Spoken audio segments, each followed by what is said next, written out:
No ar, programa O Poder da Palavra. O Poder da Palavra. Com a apresentação de Rodolfo Godoy.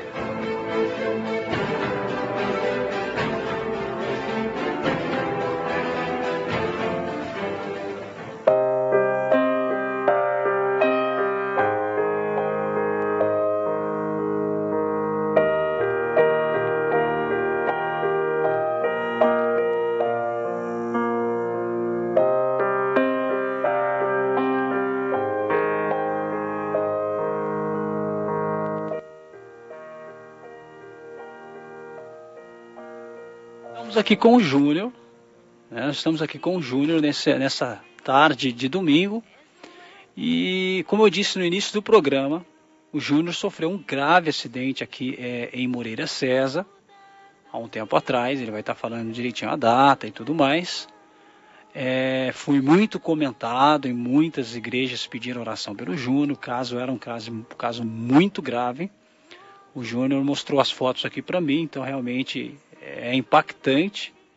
A cena do acidente também foi muito marcante.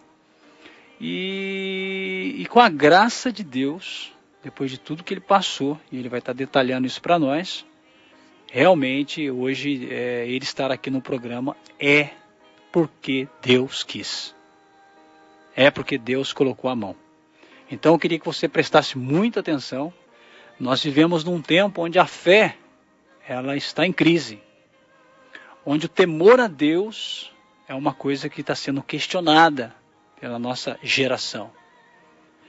E onde muitas das vezes se questiona o poder de Deus, né, devido a tanta coisa que a ciência prova, que a ciência faz, que o homem diz que consegue. Então, o poder de Deus, a soberania de Deus, na nossa geração, ela é muito questionada. Mas Deus continua sendo o mesmo. Como diz o texto, né? Ele é o mesmo ontem, hoje e será eternamente.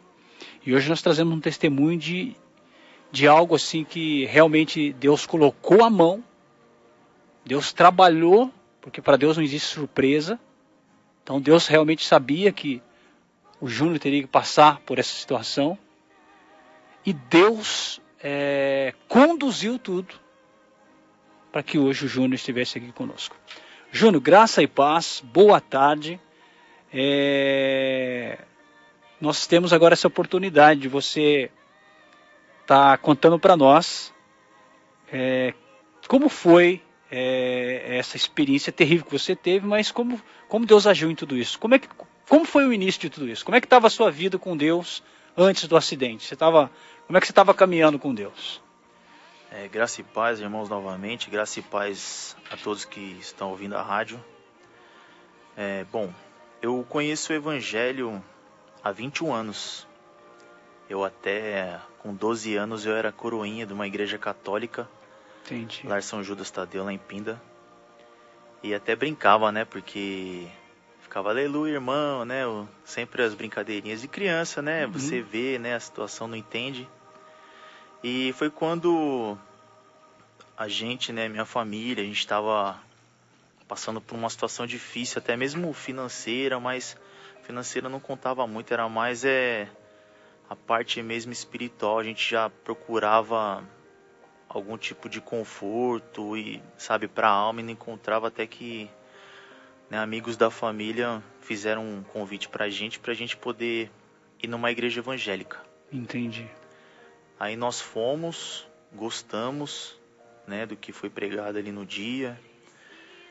Meus pais, né, meus pais tinham alguns problemas também, né, pessoais, e aquilo acabava refletindo na gente.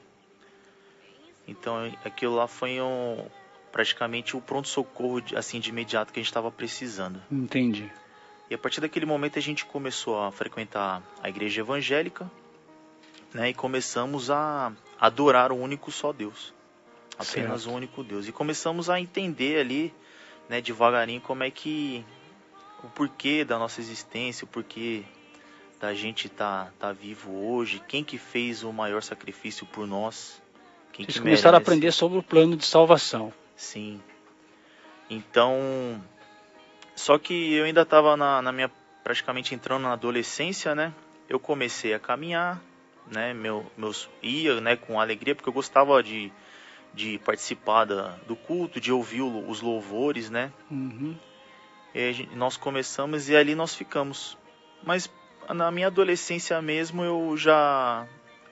você começa outras coisas começam a brilhar os seus olhos, principalmente na adolescência. Entendi. Né? É um convite para jogar um futebol, ou para ir no cinema, ou numa festinha, e tudo vira prioridade e a gente acaba deixando Deus em segundo plano. E isso começou a acontecer com você? Foi. E nessa eu comecei a caminhar dessa maneira, né? Hoje é domingo, eu vou na igreja porque hoje é dia de ir na igreja.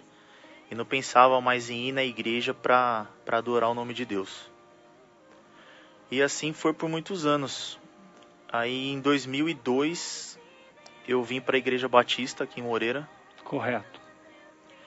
E como eu tinha mudado para cá em 2001, aqui para o IP, aí eu comecei a namorar a Suzane, hoje é minha esposa. Sua esposa, entendi.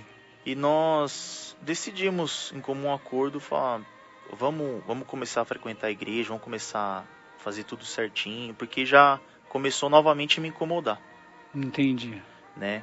Eu sabia que a gente estava errando em algumas coisas que não agradavam a Deus e que ela começou a nos incomodar e a gente começou a caminhar. Entendi. Decidiram fazer certo. Isso.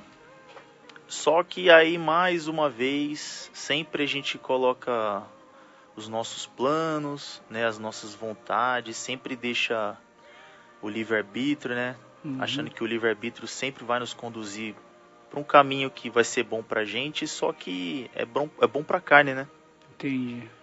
Aí mais uma vez a gente começa tanto eu quanto a minha esposa, até a gente começa a ir na igreja apenas porque acabou ficando comum o dia ir na igreja, não para mais uma vez adorar a Deus, e sim porque era dia de ir na igreja, rever os irmãos. Passou a ser uma religiosidade. Isso.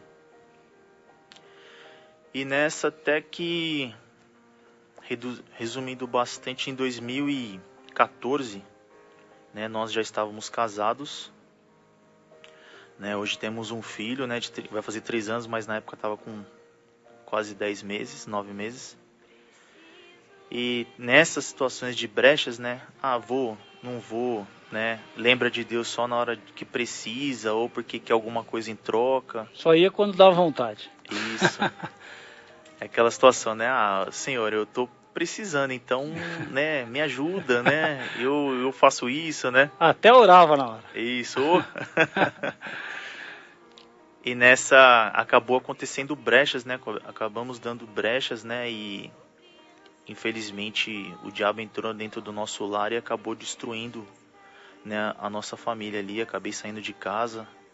Entendi. Né, foi um momento ali, a hora que eu saí de casa, que eu percebi, né, o que estava acontecendo com a minha vida, e ali começou a me dar um desânimo, eu comecei a ficar desesperado. Ou seja, até aqui você está dizendo que você era uma pessoa que frequentava a igreja católica, era coroinha, como a gente sabe como é que funciona. Depois vocês se aproximaram de uma igreja, ouviram o que foi falado, perceberam que realmente Deus falou com vocês, aí vocês mudaram, pegaram um foco e tudo.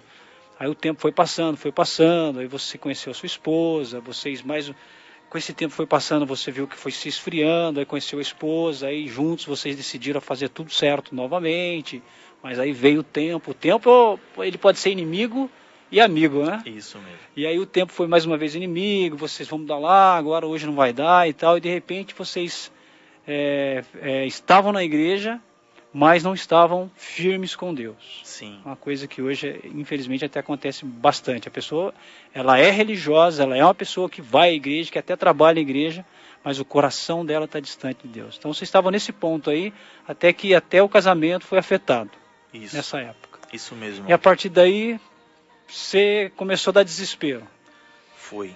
Então, aí demos essa brecha, né? Uhum. Aí foi quando eu tive que sair de casa, porque estava uma situação que tanto, acredito que eu achava que ruim para mim, e também para minha esposa. Porque eu não Entendi. estava sendo o marido que ela precisava, não estava sendo o pai que meu filho precisava, né? Eu achava que apenas que eu tinha que o normal era eu sair do serviço, antes de ir para casa, tomar uma cervejinha com os amigos, né? Porque aquilo eu estava fazendo bem para eu achava, né, para mim, né, mas na verdade talvez só para minha carne, né? Porque Entendi. a nossa luta é contra nós mesmos, né? Verdade.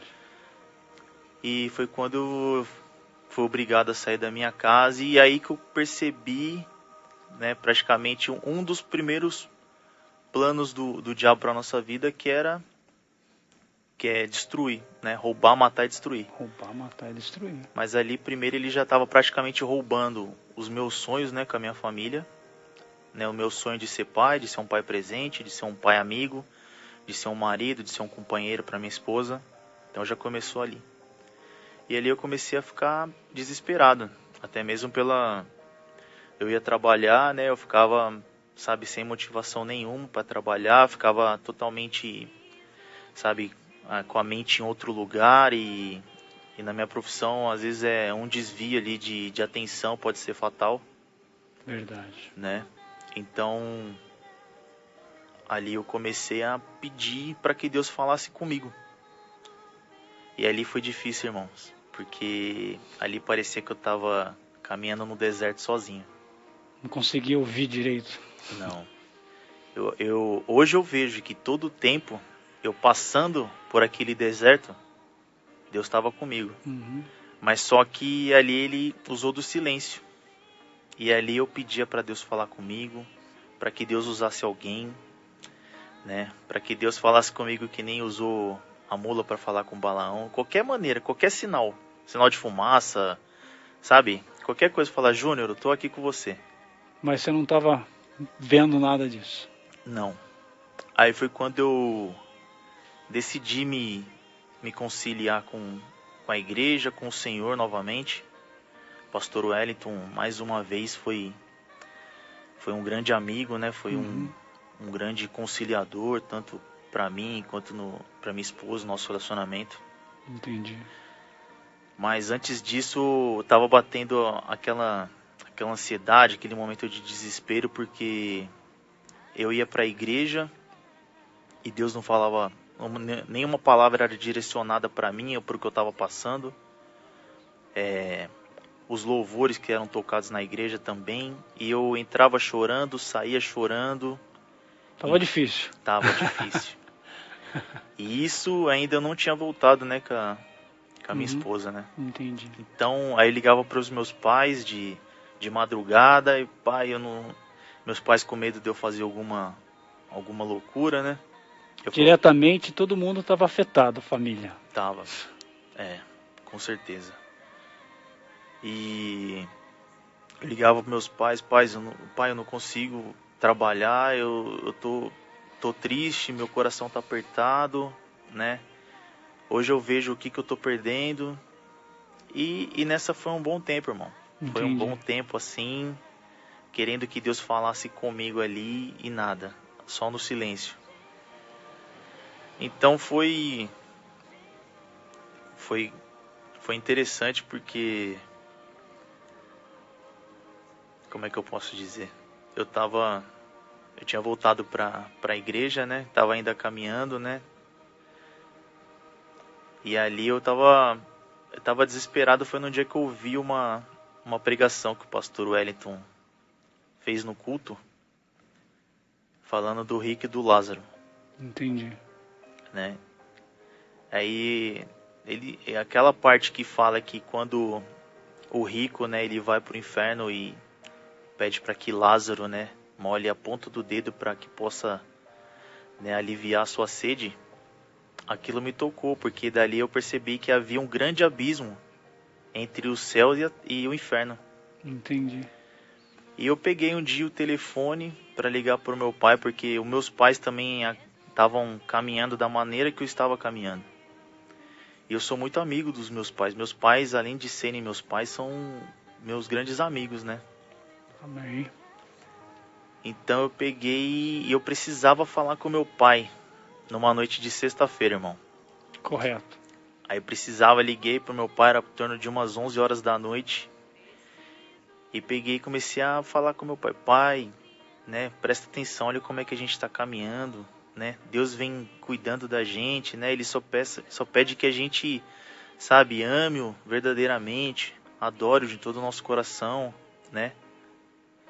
E eu falava, aí não tá certo, a gente faz tudo que a gente tem vontade, de acordo com a nossa hora, o nosso momento, e a gente só quer procurar a Deus quando a gente está passando por alguma necessidade, algum sufoco, né? Então vamos prestar mais atenção, pai, principalmente o Senhor, né? Que o Senhor Deus já te deu vários livramentos, né? E a gente sempre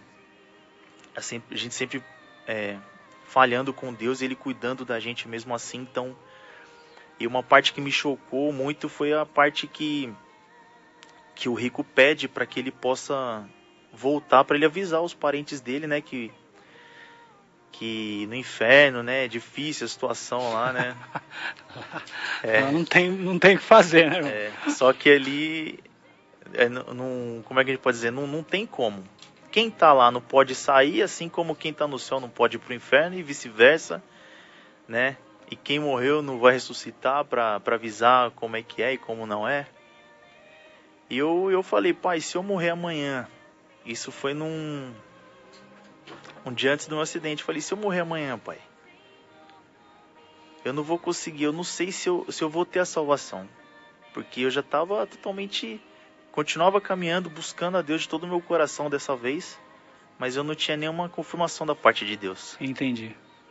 E falei, pai, se eu morrer amanhã, eu não vou conseguir falar para Deus, sabe, para Ele poder te avisar de alguma maneira, ou mandar um anjo, qualquer coisa, para falar, você está caminhando errado, seu filho agora tá no céu ou tá no inferno, né? Por tudo que ele fez, da maneira que ele fez. Então a minha preocupação, irmão, na verdade era mais era tentar de alguma maneira alertar os meus pais também, né? Porque como eu estava numa situação tão desesperadora, que ali eu comecei a buscar, mesmo caminhando no deserto, eu comecei a buscar Deus. Entendi. Comecei a orar, comecei a me dedicar, comecei a, sabe, ir nos cultos, ouvir a palavra, mesmo a palavra não sendo para mim, nem um louvor, mas eu comecei a buscar, a orar, a buscar a intimidade com Deus, e ainda naquela última esperança que nem a do ladrão na cruz, né? Sei. Então eu falei, bom, agora o que eu posso fazer é isso, e Deus sabe do meu futuro, da minha vida.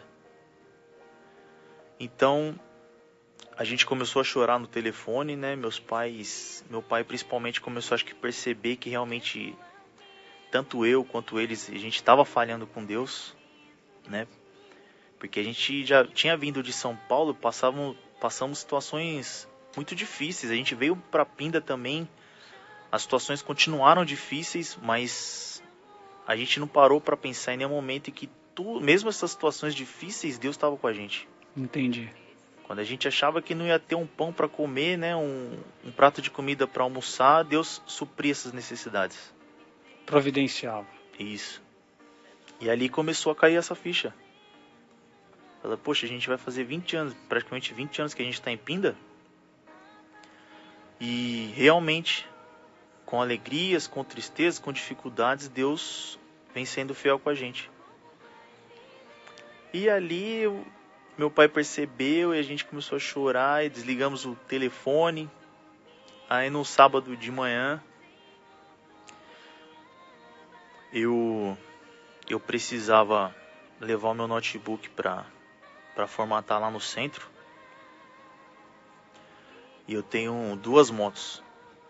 Aí como eu tenho uma moto grande e ela fazia uns 15 dias que não ligava, eu falei pra minha esposa, falei, eu vou levar o computador para formatar e eu vou com a moto branca, que é a grande. Uhum. Porque pra ver se não perde a bateria. Eu falei, mas eu vou de moto, porque era num sábado, e andar no centro ali de carro para achar uma vaga é difícil, né? É difícil. Eu falei, então eu vou, deixo o computador lá e volto. E antes disso acontecer, irmão, não sei se é possível, eu quero voltar uma parte dessa história, Pode falar. até que as pessoas que que estão ouvindo não fiquem perdidas.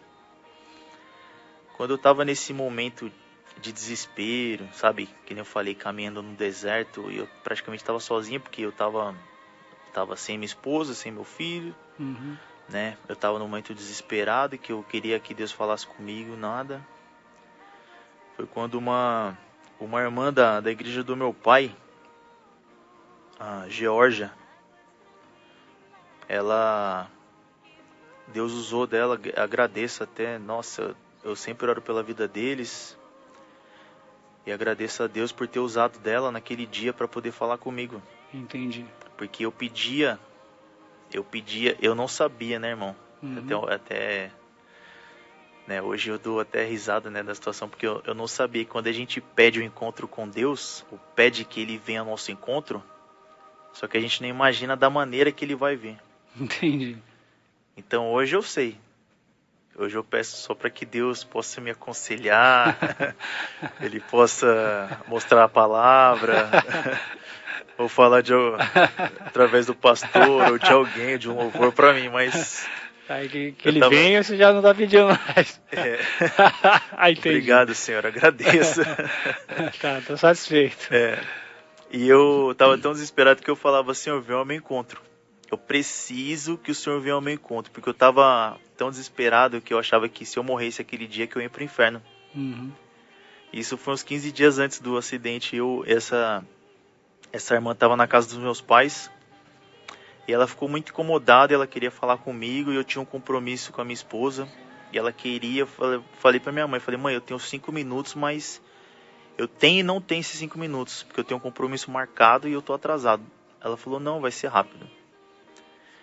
E ali, irmãos, Deus usou dessa irmã, do marido dela, né, pra falar comigo, minha esposa e meus pais estavam ali comigo, que Deus viria ao meu encontro por esses dias, né? Isso era uns 15 dias antes do meu acidente. Mas que todo o tempo Ele estaria comigo, né? Que iria ser uma situação muito difícil, onde muitos não acreditariam o que estava acontecendo e que talvez não teria volta ou não teria salvação, né? Mas que eu iria subir uma torre bem alta e Deus ia estar comigo, e que eu ia descer e Ele estaria comigo também. Muitos que não acreditavam que Deus que existia, né, naquela época, iriam começar a existir. E aquilo foi tão impactante, irmão Adolfo, na minha vida, que eu guardei aquilo por um tempo, mas no dia do meu acidente mesmo, era como se eu não tivesse ouvido aquilo. Entendi. E Deus preparou toda a situação, como realmente o que Ele falou, Ele cumpriu. Eu agradeço, nossa, grandemente, porque foi um divisor de águas na minha vida, esse acidente, por muitas vezes, mais difícil que seja, vendo as fotos, né, que meu irmão viu. Mas trágico que foi, né? Ou ouvindo, ou vendo, ou passando comigo a situação, ou quem soube realmente sabe da gravidade que foi.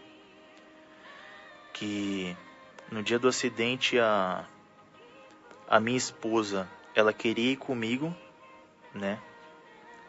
Só que a minha sogra, nesse dia, ela tinha agendado uma conversa com o pastor na igreja e não tinha ninguém para ficar com meu filho.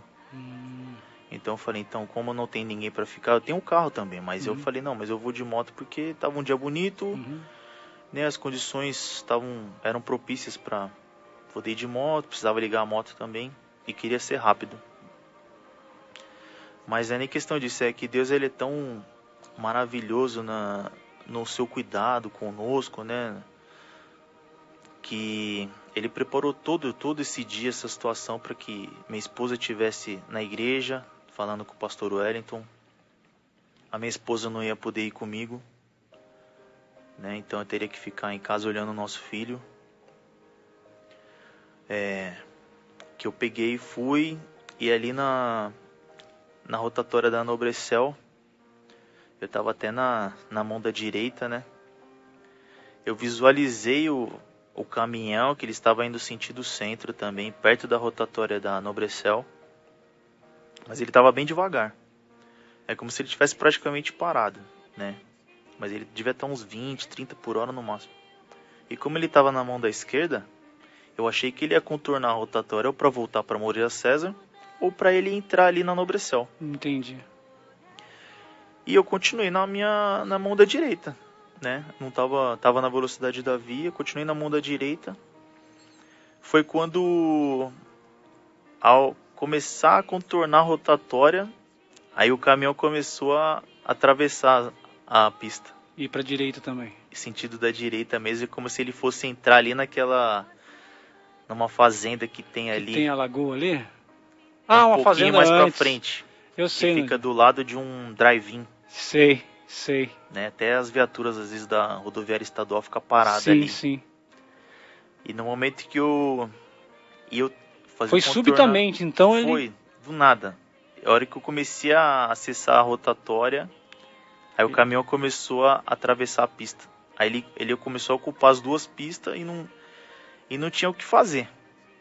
Não tinha o que fazer, eu comecei a... Bateu aquele desespero, né? O coração começou a acelerar, eu reduzi, freiei, né? Até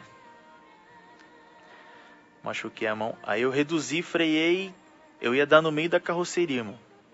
E de moto ia ser praticamente fatal, porque uma das coisas é a cabeça que vai, né? Quebrar um pescoço, então... E quando eu vi que realmente eu ia bater no caminhão, né? Que hoje eu vejo que eu bati na traseira, mas na hora eu nem... A única coisa, irmão, que veio na minha mente foi eu falar, meu Deus. A única palavra que veio na minha mente foi, meu Deus. Isso, e fechei o olho. E aí colidiu. Nessa que eu fechei o olho, eu não tenho, graças a Deus, eu não tenho lembrança do impacto. Eu não tenho lembrança de dor. Eu não tenho lembrança, até mesmo a batida, acho que o impacto foi tão forte que eu não enxerguei ninguém naquele dia. Eu escutei algumas pessoas falando comigo. Então, aí nesse momento que eu bati no caminhão, uma pessoa que tentou me ajudar, né, o Rafael, hoje é um irmão que eu tenho, né? O Rafael, ele viu o acidente, ele parou para me ajudar, porque eu estava no meio da pista. Parou para desviar os carros, né? Porque poderia até os outros carros passarem por cima de mim ali, da moto. Aí ele falava que eu tentava levantar e caía.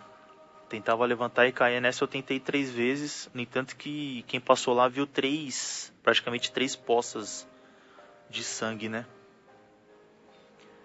E mais uma vez Deus usou também das suas artimanhas ali, das suas vontades, para que ele usou um colega meu de trabalho, o Patrick.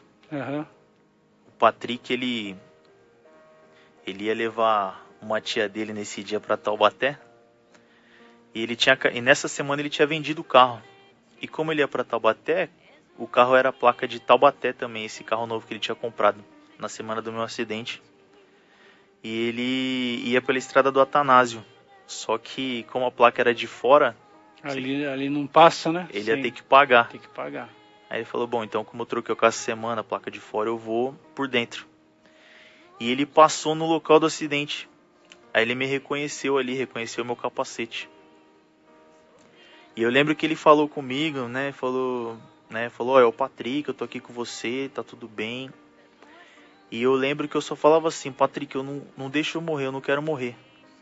Né? Porque eu não sabia da situação. Eu não lembro de gritar de dor. Uhum. E eu falei isso pra ele, Patrick, eu não quero morrer. E ele ficou, né, acho que bateu um desespero ali, porque ele sabia que eu tinha um filho pequeno de 10 meses. Ele começou a gritar, falando o porquê. Por que era comigo? Eu tinha um filho pequeno e começou a gritar ali, tentando, sei lá, de alguma maneira, da maneira dele falar com Deus, né? Eu não sei. E eu lembro que, né, uma situação trágica, cômica, né, que a gente diz, que ele falou, ó, tá tudo bem. Peraí que eu vou falar aqui com o bombeiro. Falar lá. Aí ele ligou e começou a xingar o bombeiro no telefone. Isso eu lembro. Né, eu não enxergava ele, mas eu lembro. Depois a gente até, lembrando disso, a gente até dá risada hoje. Ele falou, não, tá tudo bem. Ele começou, por que tá demorando, né? Gritando no telefone, a situação é grave, não sei o quê. E você ouvindo? É, eu ouvindo. E eu lembro que eu senti muita vontade de urinar. E ali eu não sabia que meu rim tinha parado. Uma vontade tremenda, de saber, enorme de urinar. Parecia que eu tinha tomado 5 litros d'água e estava explodindo, eu queria e não conseguia. E ali depois que eu fui saber que meu rim tinha parado. Então já começou Deus a mostrar o impossível ali, irmão. Porque muitos que me viram ali no local falaram, bom, fratura de fêmur, fratura exposta, lesão da artéria femoral, né? Só essas duas situações, praticamente só da lesão da artéria... Já era fatal. Eu perdi um amigo, né, caminhoneiro. Ele morreu em 5 minutos com o mesmo tipo de lesão que a minha. Rompeu a femoral dele e ele morreu em 5 minutos. Então ali mais uma vez Deus mostrou que estava subindo aquela torre comigo, né? Então o resgate chegou depois de um tempo, demorou um pouco porque estava tendo desfile de 7 de setembro aqui em Moreira César. O meu acidente foi dia 6 de setembro de 2014. Entendi. Então dia 6 foi aqui, dia 7 foi o desfile em Pinda. E nesse resgate demorou um pouquinho para chegar. E era muito sangue ali que estava ficando no local. E eu já tinha entrado em estado de choque. Que eu falei poucas palavras com meu amigo e depois eu não lembro de mais nada. E ali meu amigo, o Patrick, né, mais o Rafael, as pessoas que hoje eu tenho uma amizade, a irmã Rafaela da nossa igreja, passaram ali e falaram, olha, realmente tudo que eu vi não tem como dizer que não foi Deus. Era uma fratura, você já tinha entrado em estado de choque, entendeu? Era muito sangue no local. Mas mesmo assim eu perguntei depois pros bombeiros, né, que me socorreram, perguntei como é que era a minha situação, né, depois que eu já tinha saído do hospital, tudo, né, depois de um tempo, eles falaram, a gente só fez o procedimento por fazer, mas ali praticamente a gente entregou nas mãos de Deus, não deixando de acreditar, mas o quadro era tão contrário. Eles já tinham visto que não tinha Isso, jeito. o quadro era tão contrário que a gente fez o procedimento, mas a gente não tinha mais vamos dizer assim, não é esperança, mas estava se minguando as esperanças. Entendi. Né? Isso porque, irmão Rodolfo, chegando no hospital, eu fui para a salinha de emergência, né? Para quem conhece, a salinha de emergência que fica bem próximo ali daquela porta de sanfonada que tem ali que separa o público do público interno. Ali eu fui entubado, né? E o respirador parou de funcionar. Mais uma. O respirador parou de funcionar. Aí eles colocaram eu no soro e bolsa de sangue, só que a minha artéria da perna estava aberta. Então o sangue entrava e saía. E nessa virou um mar de sangue lá dentro da sala de emergência do hospital também. E o sangue entrava e saía e nada. E nessa a pressão praticamente igualando, né? Tava, se eu não me engano, 6x4, 4x6. Agora é uma parte difícil de falar, que emociona bastante.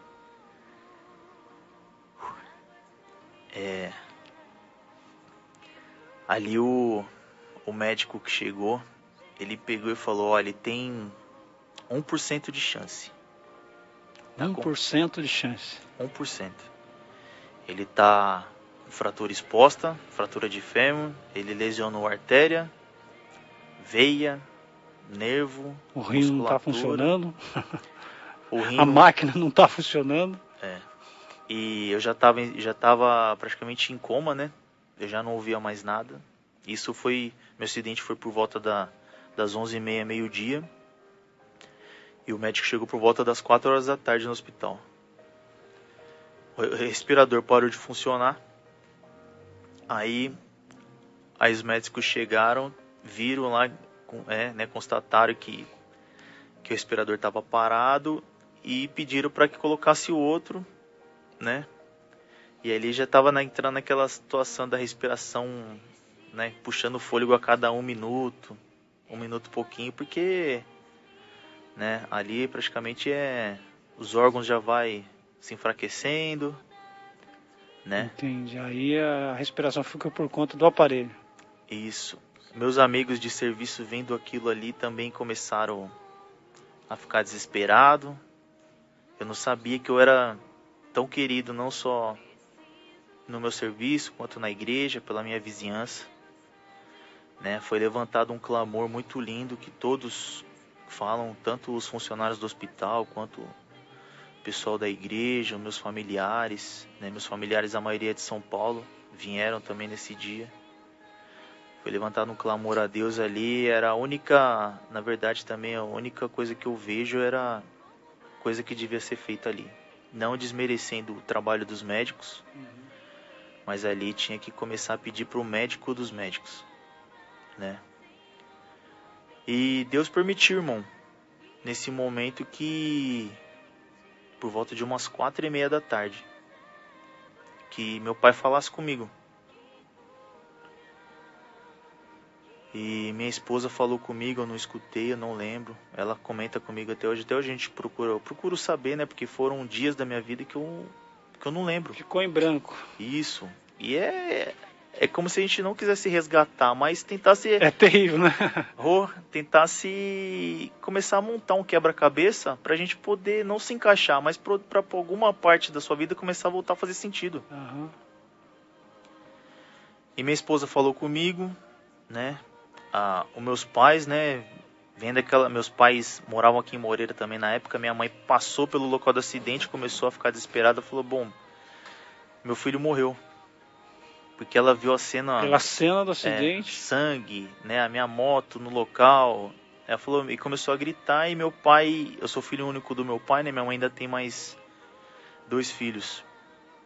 E minha mãe desesperada falou: nossa, meu filho morreu. E meu pai tentando, né, conter a situação ali, né? Ter a parte da sanidade, não deixar muita emoção falar. Falou: não, vamos chegar no hospital, vamos ver qual que é a situação do nosso filho. E foi quando meu pai chegou no hospital, viu a minha situação, meus colegas de serviço estavam lá, e meu pai pediu, falou: deixa eu falar com o meu filho. Deixa eu falar com o meu filho, eu preciso falar com o meu filho. Preciso ter um momento eu e meu filho. E a gente passou muitas situações, entendeu, irmão?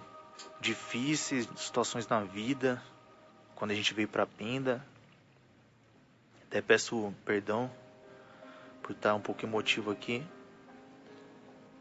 E naquele momento Deus permitiu que meu pai falasse comigo.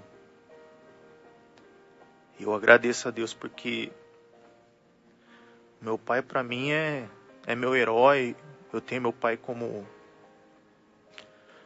exemplo. Eu quero ser pro meu filho o que meu pai foi pra mim, né? Eu quero contar pro meu filho as experiências de vida que eu tenho e tive com meu pai. E ali meu pai falou comigo, irmão. Eu lembro de cada palavra que ele estava passando a mão na minha cabeça e que ele falava que estava comigo e que ele não ia sair de lá sem mim. E ali eu não conseguia esboçar nenhuma reação, mas eu chorei. Acho que para ele perceber, porque a situação estava tão difícil para todo mundo que estava vendo ali. E eu chorei, acho que foi uma maneira de eu tentar mostrar para ele que eu tava vivo, que eu tava ouvindo, que eu tava lutando. Só que na verdade Deus já tinha tudo, né? Já tinha organizado aquele dia, já tinha programado aquele dia. E ali ele falou comigo, meus colegas começaram a falar: ele tá chorando, né? Até como eu tenho uma cicatriz no nariz, a lágrima passou pelo sangue. Ele falou, tá chorando sangue, mas é momento de emoção lá do pessoal, né? Entendi. E ali a única coisa que eu consegui fazer foi chorar pra tentar mostrar pro meu pai que eu tava vivo. E que era importante a presença deles ali. E Deus permitiu, irmão. Eu só consegui ouvir meu pai também porque Deus permitiu. Porque minha esposa tentou falar comigo, eu não lembro. Meus amigos, os médicos. Mas Deus permitiu que, assim como Ele permitiu que eu pudesse falar, avisar o meu pai que a gente estava caminhando, né, para um caminho talvez sem volta. Ele também permitiu que meu pai falasse comigo ali também. E dali depois estabilizar a minha situação, eu fui pra UTI, eu já estava em coma já. E aí só foi a situação da minha pressão normalizar um pouquinho pra eu poder subir pro centro cirúrgico. Antes de subir pro centro cirúrgico, a minha esposa, ela assinou um termo de amputação da minha perna direita porque o médico olhou e ele falou, ó, é muito trauma para poder resolver. Tem que salvar a perna, tem que salvar a vida, né? E a situação dele é bem grave. Ele tem praticamente 1% de chance.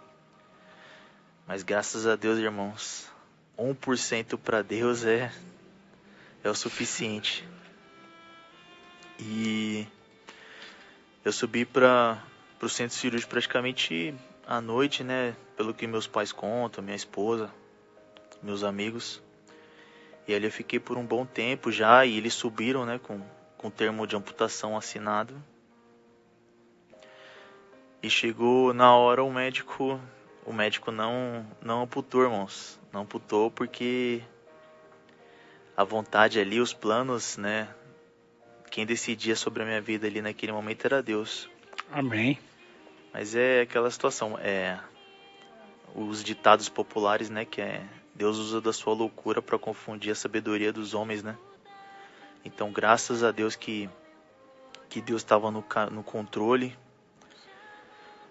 E a minha perna não foi amputada, mas mesmo assim, o médico não amputando, ele fez os procedimentos, né, reconstruiu a minha artéria, né? Eu perdi a parte nervosa, uma parte da nervosa da minha perna, não dá para recuperar mais. Mas ele reconstruiu a artéria e falou, bom, como ele vai ficar aqui no hospital, se der alguma complicação, a gente volta e amputa, né? Simples assim, né? Como se fosse pegar um pedaço de papel, sujou, tira. E aí isso foi num sábado, num domingo, eu tive uma hemorragia interna. Aí a hemorragia foi mais um indício para falar, não, agora a gente vai amputar.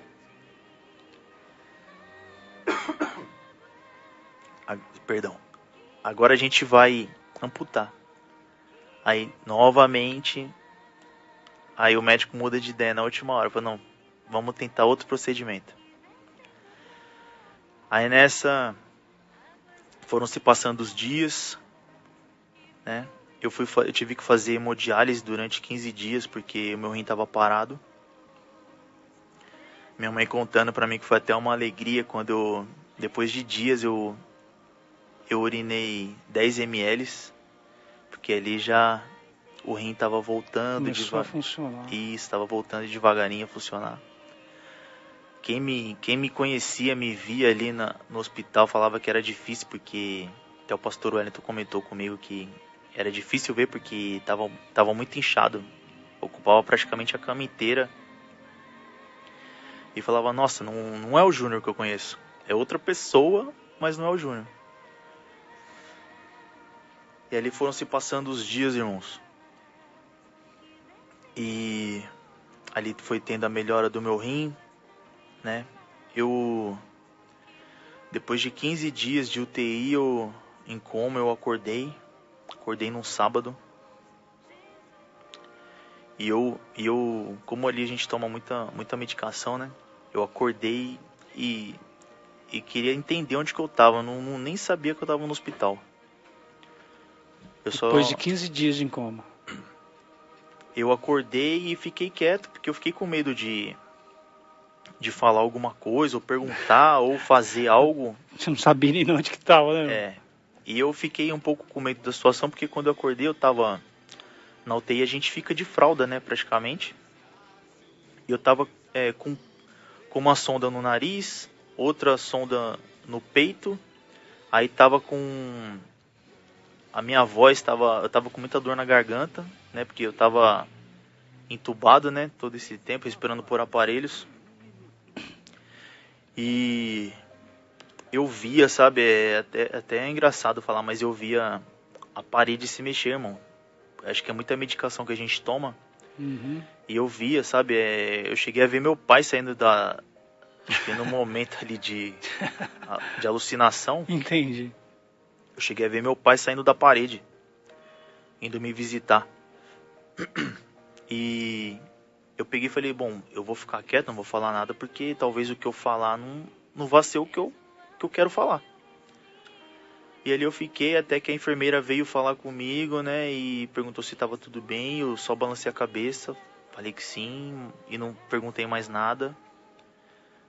Aí depois eu procurei entender a situação, porque eu tava com a perna direita toda enfaixada, a perna esquerda até a metade, eu tava com o braço enfaixado, tava amarrado, porque eu acho que eu tava tentando tirar medicamento, né? Então, quando você começa a voltar a acordar do coma.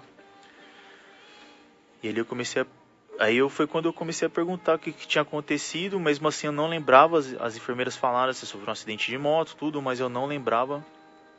Mas eu comecei a agradecer a Deus, irmão. Eu comecei a agradecer a Deus, porque eu falei, bom, se foi um acidente de moto, eu bati num caminhão, eu tô vivo então, porque Deus me ama. Aí eu comecei a lembrar de tudo que foi dito pra mim lá atrás, que eu ia passar por uma dificuldade. Aí fez sentido. Foi. E ali eu comecei a agradecer a Deus. E só falava, obrigado, Senhor. Obrigado porque eu tô vivo. Obrigado porque eu não sei o que aconteceu com a minha perna. Eu não tinha noção ainda que a minha perna quase foi amputada. Mas eu comecei a agradecer. Falei, bom, eu tô com a minha perna. Meu pé não mexia. Mas era uma situação que pra mim, irmão Rodolfo, era uma situação simples. Diante do quadro que você estava vendo, né? Sim, entendeu? Era uma situação simples. Eu falava, bom, Senhor, obrigado porque eu tô vivo. Obrigado porque eu tô aqui, eu tenho um filho, né? Quando até voltando do coma, eu tratei mal minha esposa, tratei mal minha mãe, né? Porque quando eu acordei, eu olhei pra minha mão, eu tava sem aliança.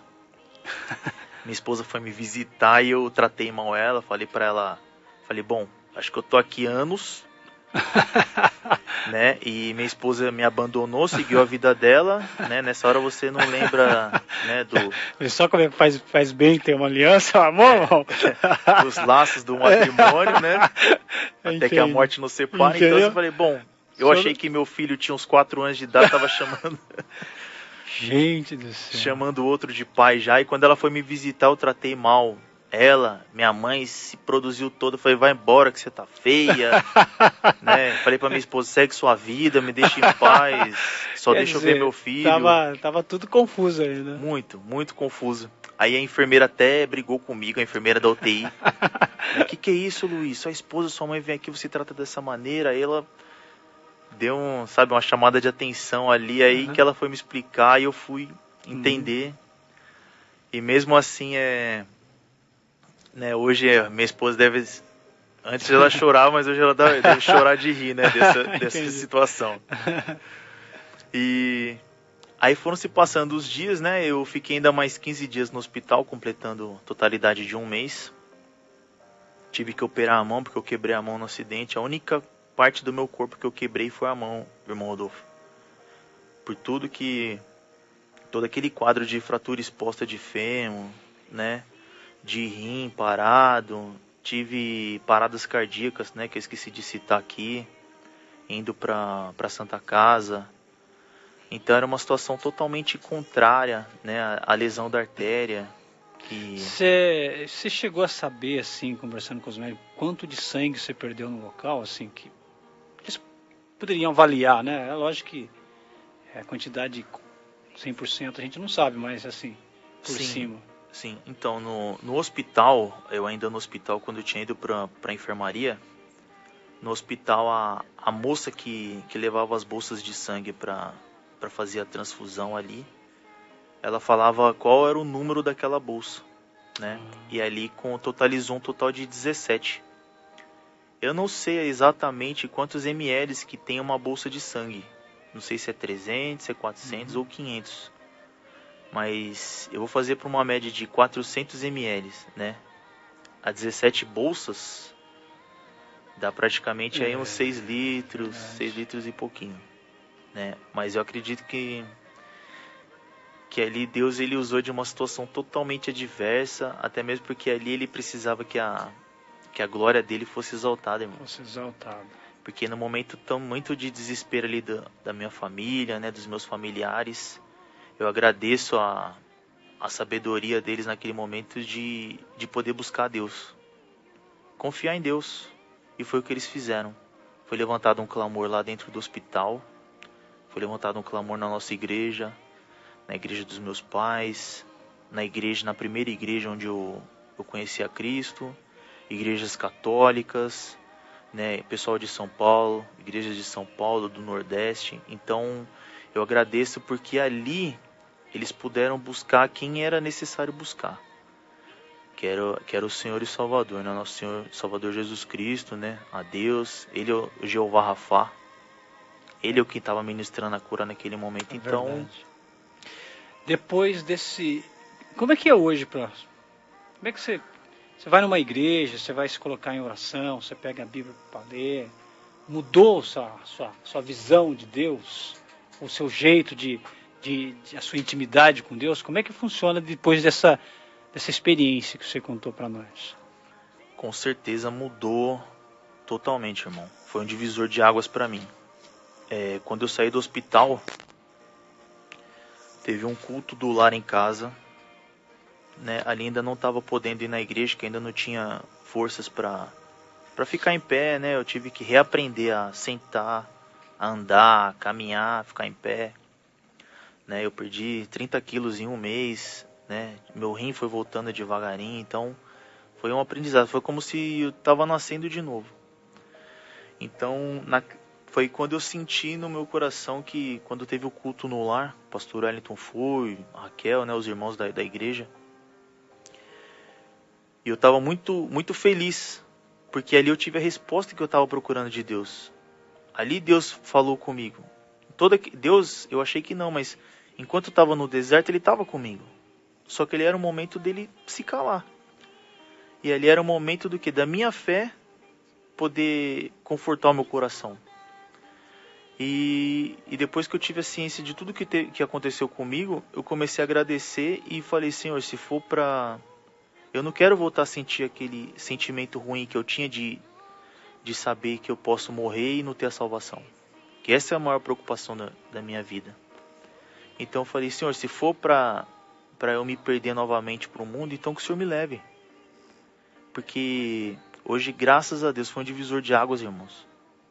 Hoje a minha situação hoje de ir na igreja, de fazer uma oração dentro da minha casa, de conversar com as pessoas, é totalmente diferente. Hoje é a alegria, sabe, de poder adorar a Deus, de poder falar de Deus, de tudo que Ele fez na minha vida, né? Então hoje eu quero que as minhas atitudes demonstrem quem eu sou. Eu não quero ter que ficar, sabe, gritando ou, sabe, mostrando para as pessoas. As pessoas têm que chegar realmente que Deus transformou a minha vida. Então é dessa maneira que eu vivo hoje, né? Eu procuro eu procuro ser um testemunho vivo hoje, procuro levar a palavra de Deus. Muitas vezes as pessoas vêm conversar comigo e é a oportunidade que eu tenho também para poder falar desse Deus que a gente serve, desse Deus carinhoso, zeloso, que Ele cuidou de mim num momento muito difícil da minha vida. Hoje eu não tenho o movimento do meu pé, mas é uma situação, irmão, que para mim não faz a mínima diferença. Porque cada vez que eu ando e que eu tropeço, é quando eu lembro que Deus ele fez uma grande obra. Amém. É como se fosse uma segunda grande obra, porque a primeira Ele fez por nós, por todos nós na cruz. Verdade, irmão. E a segunda foi essa dele ter me dado uma segunda oportunidade. E ali hoje eu procuro ser, sabe, o chefe do meu lar, procuro ser o marido que minha esposa precisa, procuro ser o pai que meu filho precisa, eu procuro honrar os meus pais de toda maneira que eu possa fazer, principalmente seguindo a palavra de Deus e fazendo tudo que a palavra de Deus nos pede. Então, assim é como marido, é como pai, é como filho. Assim é com os irmãos também, eu procuro, sabe, que os irmãos também vejam que realmente, sabe, que o que Deus fez por mim não é em vão. Amém. Né? Então, graças a Deus, teve essa situação. Tô aprendendo até hoje, irmão. Até hoje, mas está sendo maravilhoso, muito gratificante, porque Deus a cada dia ele vem me mostrando coisa nova. Quanto mais eu busco, mais eu procuro entender, quanto menos eu sei. Porque se Deus é infinito, não tem, a gente acha que nossa, sabe muito, e quando a gente vai ver, fala, nossa, ainda tem mais isso.